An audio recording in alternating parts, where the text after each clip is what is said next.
Okay, on just a few minutes before 10 o'clock, welcome on Twitch, welcome on YouTube. We are live and direct, at least depending on when you're watching this. It is Friday night, it is right before 10 o'clock Eastern Time, and we're keeping an eye on what's going on with weather in and around portions of the News 12 viewing area. I'm Chief Meteorologist Austen Onek. This is our exclusive video weather blog. So far as I know, no one else is doing this in the Tennessee River Valley whatsoever. So if you have questions about what's going on, feel free to ask them. We may not be able to answer all of them, but we'd be glad to do what we can to keep you informed as to what's happening. And if possible, we would love to keep you informed as to what's happening with weather and science in general, if at all possible here. This is, again, Friday night. We are the last Friday of July.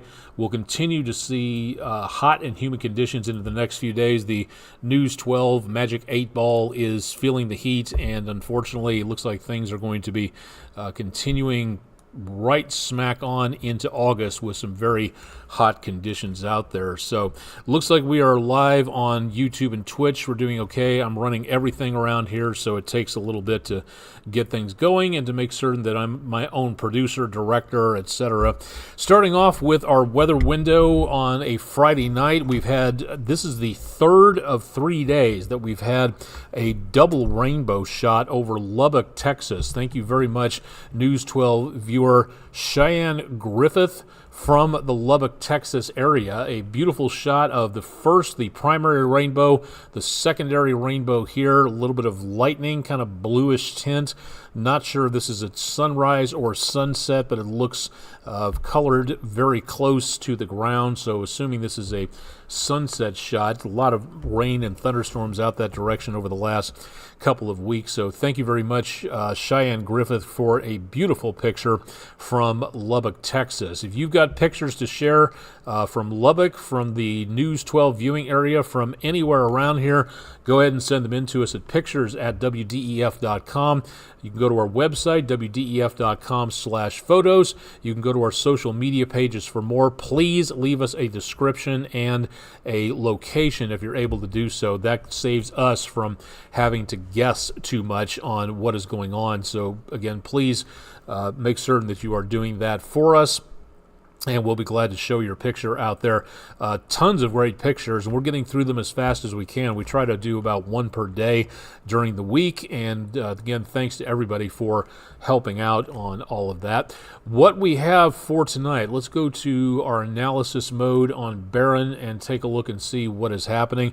Not much of anything going on in the News 12 viewing area, whereas earlier on we had showers, we had thunderstorms, we had a whole bunch of stuff happening. The worst of the worst right now from western South Carolina, well east of the News 12 viewing area, by the way, southeast Tennessee, western North Carolina, north central northwest Georgia, and extreme northeastern Alabama. That right there is the News 12 viewing area. So down to Atlanta, not too sure if they got the baseball games in there for tonight, but down to the south of Athens, right to the east of Forest Park, around Redan, hope I'm saying that right, Conyers, and Covington, Georgia. That's where the heaviest activity is taking place. So south of Atlanta and leaving down toward the south and to the east. And so far, it doesn't look like too much of anything else is really inbound. This is high top radar from the National Weather Service in Huntsville. So for right now, we're not detecting much of anything. Some spotty showers back toward the area of the Tennessee River going north across West Tennessee. Beyond that, just really not that much happening. So again, decently quiet for tonight, and here's hoping it stays that way. Let's take a look and see what's going on outside from the News 12 cameras. This one at the Tomahawk Crane and Rigging camera. It looks like there is nothing going on where it comes to anything in the way.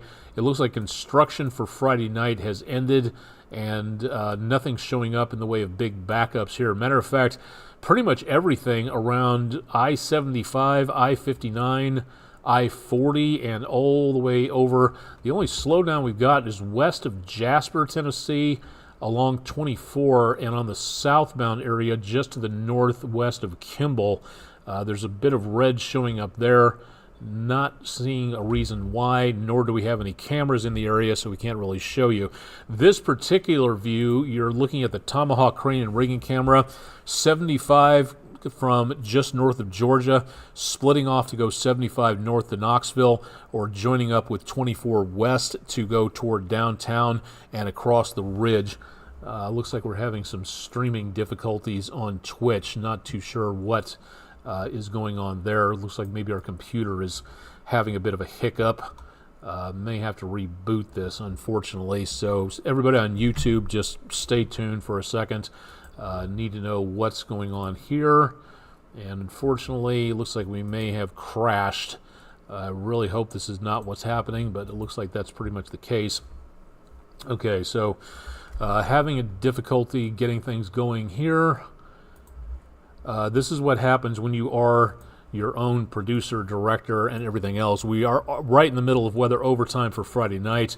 Okay, looks like we're back up again, recording, and we are streaming properly, so hopefully that is... yeah,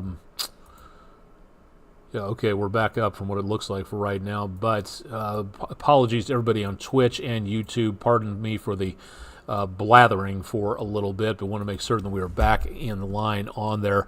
Hopefully that's not a bad sign of anything happening in the internet pipeline here at the station. 77 at the airport, right over the screen there, and as of right now, looking at tons of humidity. I'm going to continue to see more of that through the rest of the evening, so not seeing anything in the way of very dry conditions, and doubtful we will be looking at that for any time soon. Still looking at some haze and problems with anything involving very good air quality out west. We are seeing our next storm system moving on through. What we've got is, again, the stationary front. This was an old front. It is now just starting up again with a new front intersecting it and absorbing this, so we do have the better potential of some showers and thunderstorms there. Now we do have another storm system coming our way, way on off to the west, and that again might be giving us the potential of some more showers and thunderstorms into next week. Now that is where we are running into the problems. And what are we talking about? Well, the quantitative precipitation forecast, or QPF, from the Weather Prediction Center. This is where we get a lot of updates as to what a storm system may be dumping our way in the way of rain, sleet, snow, hail, anything like that. Here's where we're running into this problem. We've got, this is some pretty juicy amounts of precipitation, 1.5 inches. The purple areas that you see in the legend up there, that is coming close, especially in western North Carolina and right along the Appalachians, about 2 inches of rainfall. So, okay, what does that have to do with anything? Well, because that rain is going to be falling on already saturated soil, that soil usually can absorb that moisture and just soak it up and send it into the groundwater table and things like that. When the ground is completely and totally saturated, then the water hits it, it doesn't get absorbed, and it runs off very quickly. So, all of this could mean that we are seeing the potential of maybe some issues coming our way in the way of flash flooding. That is something that we really want to try to avoid if at all possible, but it's something, again, to consider at this time. So what exactly are we looking at for Saturday? Just a marginal threat. Again, the legend up here, this is a 1 out of 4 situation, so the lowest potential, but it is still a potential. Now going into Sunday, that threat increases to a slight, about a 2 out of 4 possibility of flash flooding. That threat continues, shifts a little bit to the east as we go into Monday, and then that continues as we go into Tuesday, again, mostly to our east-northeast, but we still get a slight to marginal threat of flash flooding. Please remember turn around, don't drown, find another way to get to where you're going. It would, again, it may take you longer. It may take you, again, a bit of time to plot another route, but never drive through water-covered roadways. You can't see if the roadway is there. You can't see if the current is able to float you away. And remember, it only takes about a foot of running water to sweep a large vehicle, including a van, an SUV, delivery service van, things like that. That's very powerful water when it's in motion, and that is something that can really cause problems. Remember, about a washing machine size cube, that weighs 1 ton of water, and multiple ones of that rushing on through can do a very good job of causing dangerous, deadly conditions, and that's what we want to avoid. So pay attention to what is going on, and we're going to be seeing more in the way of possible, maybe not heavier rainfall, maybe not widespread rainfall, but we've got more days worth of rain coming our way, and just that repeated chance of rain all the way through the next several days. You'll see the 7-day forecast here coming up in just a little bit. That, again, is where we may see the potential for some issues out there for flash flooding. We'll show you that coming up here in just a little bit. All right, what we're also looking for is the potential of more in the way of heat. Now, most of it is going to be coming in as we go into out west. The heat dome we've been talking about over the western U.S. is finally shifting its way back to the center part of the country, and we are seeing an uptick in an above normal chance of getting hotter weather in here. Again, normal is where you see the gray colored, even money chances basically on that. But as we start going darker and redder, that is where, and this wasn't this way just about a week or so ago. Last week we were looking at very nice conditions, not that much in the way of a problem with heat and humidity, as temperatures with the rain and those clouds reduced the amount of sunshine and kept us a little bit lower and more comfortable. Well, that is now changing because of the extra sunshine we're expecting and this heat dome getting closer to us. So we are seeing, for both the short term, this goes into the first week of August, but let's go a little farther than that, and let's go to the 1 month mark. And this is about a week old, so this is going to be updated here pretty soon, I would guess, by the Climate Prediction Center. Very hot into the Appalachians, the Blue Ridge, the Shenandoah, all the way up toward New England. And we see that increase going from the not quite so above normal hot to the very much above normal hot as we get into around, again, middle to late August. And that, again, is where we really start to see the temperatures take a bit of a rise. Now that, again, does not show us anything in the way of, say, dangerous heat. Not quite the case back to the west of us. Kansas, eastern Colorado, a lot of Oklahoma, parts of Texas, slim part of southern Nebraska could be seeing a moderate risk of excessive heat. We're not seeing that yet. Again, we're talking about triple digits on the air temperature. We're talking about 105 plus on the heat index. We're talking about days of heat and humidity, unrelenting heat, and you can get weeks of that into parts of the plain states. Believe me, I know, I've been there during summertime. So that could be a very big heat emergency coming up for some of those areas. Whether that affects us or not, we're going to have to watch that very carefully, but we'll let you know more as we go on. Looks like some night fishing going on. Lots of folks out on Lake Chickamauga on the Island Cove Marina and Resort camera. Again, you can watch all of our webcams at the EPB Fiber Optics WeatherCam Network, and that's available at WDEF.com/weather if you'd like to see a little bit more there. Looks like another one. That's what, 1, 2, 3, 4, 5, 6, 7 boats out there in view. A lot of folks out and about for a Friday night. I hope everybody stays safe out there on that water. So what are we looking for the next few days? Again, into the weekend and just beyond, we should see temperatures back into the high 80s, which is higher than what we have been, but not as hot as next week. Into next week, temperatures stair-step upwards from the high 80s going to the mid-90s by next Thursday, and staying in the lower to mid-90s going from July into August.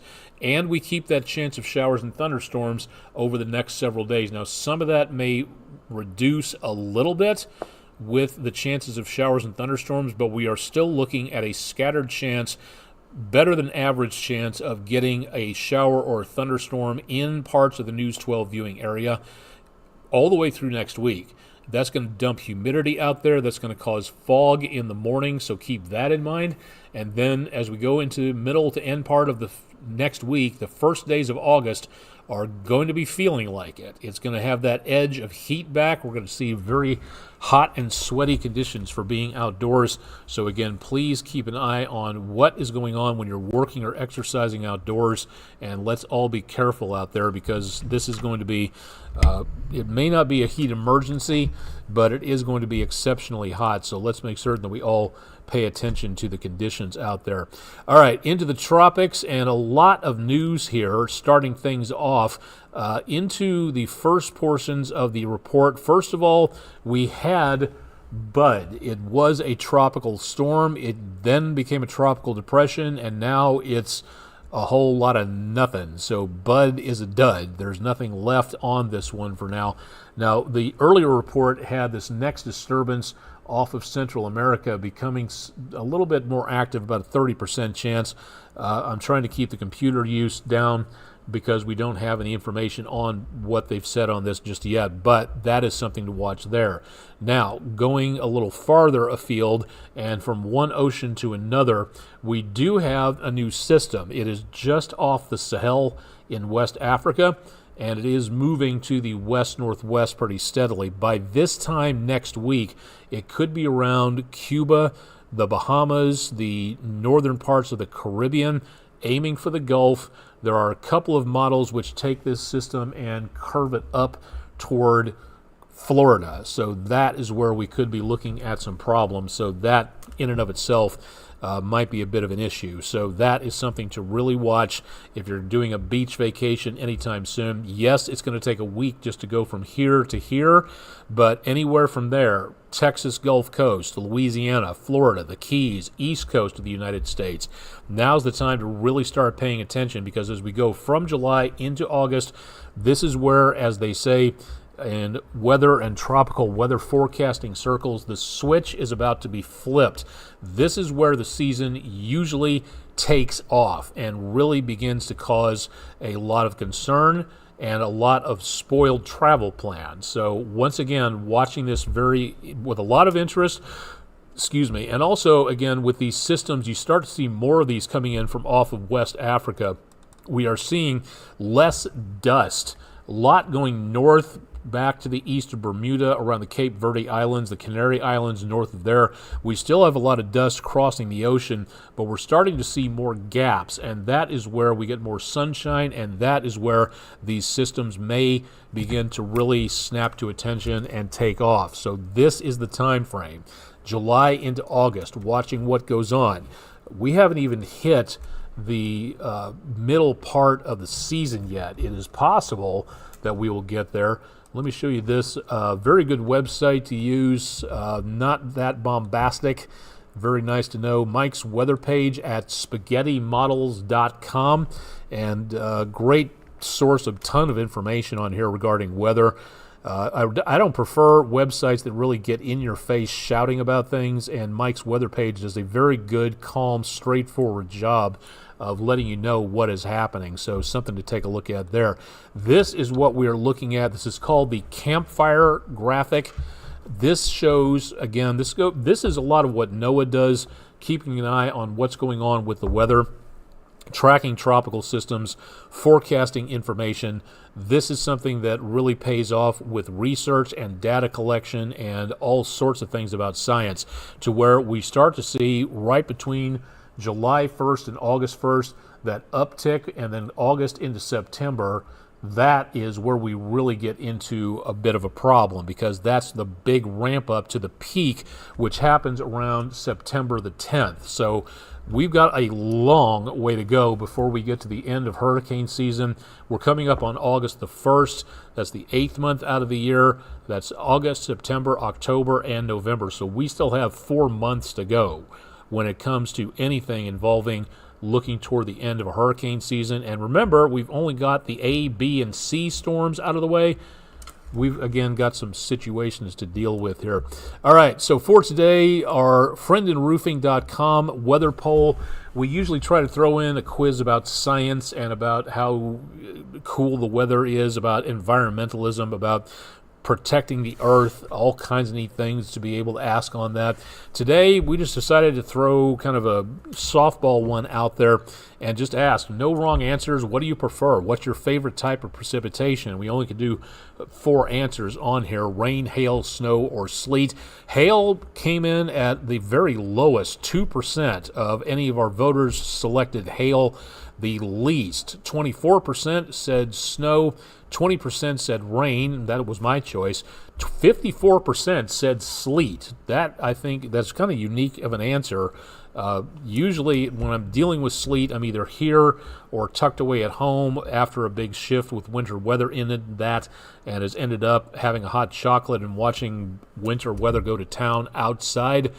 Not my favorite type on this particular poll, but again, that's your preference on this. So thank you to everybody who voted. That's our friendinroofing.com weather poll of the day. New poll goes up at midnight tonight, and you can vote on that again at wdef.com/vote now, or use the QR code on your screen to take a look and see what our next poll is all about. So thank you very much to everybody who checked in and who voted on that. Very nice of you to do all of that. And, of course, that's available through our website at wdef.com.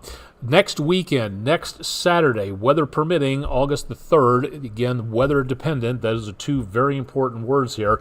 The Barnard Astronomical Society will be holding a star party at Cloudland Canyon State Park in the Disc Golf area. That's in Rising Fawn, Georgia. Totally free. You don't have to bring a telescope. You don't have to bring binoculars. They will supply all the gear. Great opportunity to show up, learn about astronomy, the night sky, the heavens, the universe. Have your kids learn about some very cool things about scopes and spotting and going out. The next meteor shower, the Perseids, are going to be peaking very soon, so something to learn about there. We'll talk more about that over the next several days. But once again, if you got questions, go to their website. Also, follow them on social media, Facebook, X, and Instagram, if I'm not mistaken. They will post information on some of those sites. I don't know about all of them, but they will post information on there about if they have to postpone or cancel, so that you can give you an update on that by staying tuned. barnardastronomy.org if you'd like to see more, and again, follow along for more details there. Please put it in your calendar. The National Weather Service in Morristown having an open house coming up Saturday, September 28th, 2024, from 10 a.m. to 2 p.m. That's at weather.gov/MRX, or on our weather page. It's down below the forecast at wdef.com/weather. Your opportunity to find out what NOAA does and what is done under the National Weather Service, and why NOAA does a spectacular job, much more than any private forecasting firm could do, in my not-so-humble opinion. So, great opportunity to learn. Thank you to the National Weather Service Morristown for holding this open house. Really great to be able to see that out there. What else do we have to talk about here? NOAA ocean exploration. If you can't get to the ocean, how would you like to dive beneath the surface in the Gulf of Mexico with NOAA ocean exploration and take a look at the area that was affected by the Deepwater Horizon oil catastrophe? That is, again, seeing open ocean restoration going on. The first meeting has already been held. That was Thursday at 4 p.m. Introduction to invasive species, in this case talking about lionfish, spines, poisonous fish that take over areas and eliminate the natural species. The next one is coming up Sunday, July 28th, this Sunday, 3 p.m. Eastern. It's all about life at sea. Again, that's at the website. You can find out more through NOAA Ocean Exploration. They're on Instagram, they're on Twitter, they're on Facebook, they're on a whole bunch of other places. But this is a really neat way to learn about life in the ocean and why the ocean is so important to us who live above the ocean and on land, about what it does for us and why we are causing so much damage to the ocean by our fossil fuel use and climate change. So something to think about on that. Please drop by and find out more this weekend, and that goes all the way through Monday the 5th, and that is where we talk about girl power, about getting women and girls involved in STEM information and projects. And this is one great way for a young lady to grow up and want to learn more about becoming an ocean explorer, becoming an oceanographer, becoming a marine biologist, becoming a shipping lanes weather affectation expert, something like that. I don't know. I'm throwing that out right there, but there are tons of things that girls can do just as well as guys, if not better, and this is one great way to learn about that. Have your daughter tune into this. This is what I try to get my daughter interested in. She became a nurse, so she got interested in science in sort of a different way, but that's okay, because that, again, is the great way to get everybody involved in this, especially girls and women, to get involved in STEM and to learn more, get everybody involved in STEM as much as possible. So that coming up over the course of the next several days and weeks. All right, I'm not going to risk anything in the way of another jam on Twitch. We still seem to be working pretty well, and we've had a couple of people check in, but for right now we have no questions on the chat function, and if I'm not mistaken, on YouTube we have no chat function settings there. Nothing going on at this time, so we're going to go ahead and wrap up for both the week and head into the weekend. Again, through the rest of the weekend, please keep it tuned to News 12 Online. At the bottom of your screen, wdef.com/weather. If you'd like to contact me, Onek at wdef.com, and you can get in contact with everybody at News 12 pretty much through our website. You can also check out, which way am I pointing here? Down that direction. You can see the 7-day forecast. That's also available at our website if you want to keep up to date with weather. Thank you for joining me for Friday night. Thanks to those who tuned in through the rest of the week and kept updated as to what is going on. And thanks again a lot for everyone for supporting us here at News 12 by tuning in whenever and wherever you can, on air or online. We'll be back again through the rest of the weekend with your forecast, courtesy of our remote broadcast coming up. And then Chip Chapman will be back on the air Monday morning, bright and early at 5 o'clock, so stay tuned for more on that. And please have a safe and a enjoyable weekend out there. Hope everything goes well. I'm Chief Meteorologist Austen Onek. Friday night, the 26th of July, with News 12 from downtown Chattanooga, our exclusive video weather blog, Weather Overtime. We'll see you next week. Thanks for joining us. And again, we'll see you again